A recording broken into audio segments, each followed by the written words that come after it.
Assalamualaikum warahmatullahi wabarakatuh. Karena saya akan melakukan suatu hal.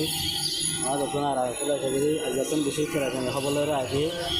Ini ki arah master meri itu आज खुला से मुझे call लेकर आ ले रहे मौका देते हैं इसलिए बहुत ज़बरदस्त मौका वाला ये तारा और बेहतर वाला आ रही ना हर बांग्लादेश दूर होते हैं जो सब भी है तारा माने किस तरह है कौन आ सारे वाला है অসংখ্য মানুষ এসেছেন আমি আপনাদেরকে দেখানোর চেষ্টা করছি যারা গুলি করেছেন যারা মিয়ানমারের অভ্যন্তরে গুলি ফুটিয়েছেন তাদেরকে আটক করা হয়েছে স্থানীয়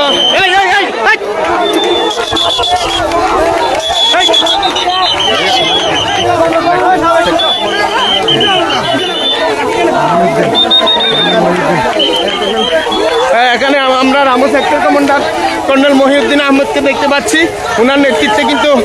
আটক করেছেন যারা মিয়ানমারের বিদ্রোহী গোষ্ঠীরা গুলি করে এদেশে মানুষকে আহত করেছেন তো আমরা আপনাদেরকে সরাসরি দেখানোর জন্য চেষ্টা করছি প্রায় আটক করেছেন তো আমরা যদি একটু দেখানোর চেষ্টা করছি সরাসরি দেখানোর চেষ্টা করছি আপনাদেরকে সরাসরি দেখানোর চেষ্টা করছি বিজিবি আটক করে নিয়ে যাচ্ছে পুলিশ রয়েছে সাথে সাথে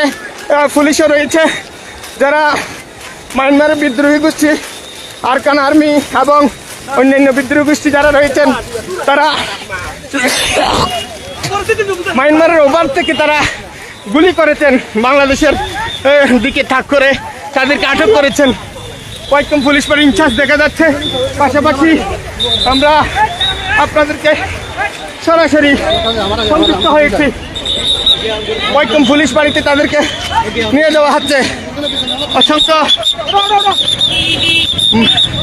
যাদেরকে স্থানীয় ভাষায় মগবাগি বলা হয় তাদেরকে আটক করেছে পুলিশ বিজিবি এবং আইন শৃঙ্খলা বাহিনীর সদস্যরা তাদেরকে আটক করেছে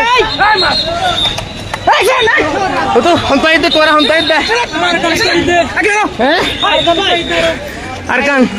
কি আর গুলাগুলি কে নিয়ে মগবাগি কদুম মজ্জা মগবাগি মেরে মারামারি মগবাগি হজম মজ্জা মধ্যে দাঁড়ায় 20-15 জনের মধ্যে মারা গিয়ে কোন কি নাম আর নাম হইলো শহীদুল আমিন সংকম্পত তো আয় বালাহালি ক্যান্ট্রে এই তোরা খেলা এখানে মগবাগি হজম মজ্জা 17 ওরে গুলাগুলি তাদেরকে বলা হয়েছে এরকম আমরা তাদের কাছ থেকে সবার কারণ এখানে ভাই আমরা যাবো এতক্ষণ করছেন আপনাদের প্রেস ব্রিফিং দেওয়া হবে না ঠিক আছে যে এখানে আটকে দেওয়া হচ্ছে যে আমরা আইন শৃঙ্খলা বাহিনীর সদস্য যারা রয়েছে তাদেরকে একটু দেখানোর চেষ্টা করছি এখানে হোয়াইট টং পুলিশ বাড়িতে তাদেরকে নিয়ে আসা হয়েছে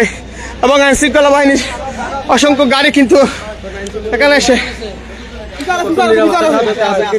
টোটাল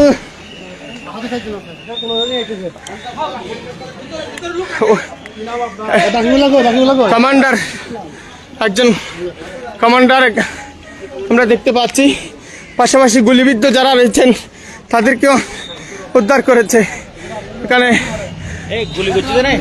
বাংলাদেশের বাহিনীগুলা আজকে বীরত্বের ইতিহাস করেছে কারণ তারা মিয়ানমারের অভ্যন্তরে থেকেও আমাদের দেশকে অশান্ত করার জন্য চেষ্টা করছিল কিন্তু বিজিবি পুলিশ তাদের সম্মিলিত প্রচেষ্টায় তারা আটক হলেন আপনাদেরকে দেখানোর চেষ্টা করছি একজন গুলিবিদ্ধ দুজন রয়েছে आर्मी को आर्मी सामने तक क्लियर करो सामने पूरा लोग क्लियर करो अरे আসলে কয়জনকে আটক করা হয়েছে কয়জন আহত হয়েছেন এবং গুলিবিদ্ধ কয়জন হয়েছেন কয়জন নিহত হয়েছেন সেগুলো তারা আমাদেরকে সংবাদ সম্মেলনের মাধ্যমে জানাবে বলেছেন তো আমরা আপনাদেরকে দেখাবো এবং জানাবো তবে এখানে ঘটনাস্থলে সেই একদম মিয়ানমারের সীমান্ত গেসা এলাকা যে হোয়াইট টং তেসি ব্রিজ থেকে যে গিয়ে তারা এখানে যারা বিদ্রোহ করার মিয়ানমারের ওপারে যারা বিদ্রোহ করে গুলি ফুটিয়েছেন বাংলাদেশের এদিকে তাদের ছোড়া গুলি এসেছে যার কারণে আর যে নাকি মুজাহিদিন ভাই অনেক আছে আজিয়া বাংলাদেশের সরকারে আতমদে মগবাগের আতমদে ধরা হয় দে শুধু নিজের জাতর লাবলি নিজের রোহিঙ্গা জাতে কাপড় অকলে জায়গা দেখা যদি লাবলি রয়েছে এই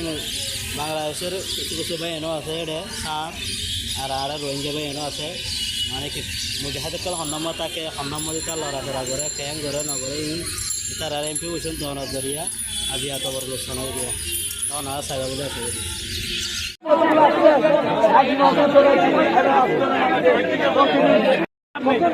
আপনারা যেটা করবেন বাংলাদেশি সরকার দেশের প্রতি করতেছে না এদেরকে কেন কেন বসে রাখছে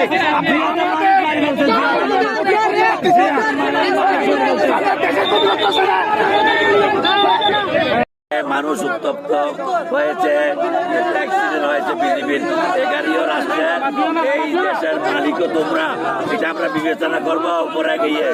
সেটার জন্য তোমরা আমাকে সাথে জবাব দেখি আমার কোথায় এটা কথা বলতেছি আমি কক্সবাজার যাচ্ছি, আমি সেটার জন্য কক্সবাজার যাচ্ছি। সুতরাং সেখানে একটি মানুষ মারা গেছে, একটি হয়েছে, গাড়ি ভেঙেছে, সেটা তিনটা নিয়ে আমি কক্সবাজারে এখন কথা বলার জন্য আমি চলে যাচ্ছি। কিন্তু তোমরা একটু শান্ত হতে পারবে কিনা বলো, শান্ত হবে কিনা বলো, শান্ত হবে কিনা। আমরা 3 দিন পরে আবার আসবো তো আগামীকালকে হোয়াইটজংয়ের ওখানে আগামীকালকে আমরা হোয়াইটজং বাজারের ওখানে ওই আরকান আর্মির সাথে তাদের সাথে মোকাবেলা করার জন্য আমাদের দেশের ডিফেন্স এসে এখানে অবস্থান নিয়ে একটা সুন্দর পরিবেশ জনগণের মধ্যে একটা সাহসের সঞ্চার হয় মতো কাজ করতে হবে সরকারকে। এটা দৃষ্টি আকর্ষণ করে আমরা আজকে শান্ত হয়ে যাব। আজকে 3 দিন পরে না হলে আবার এই জনতা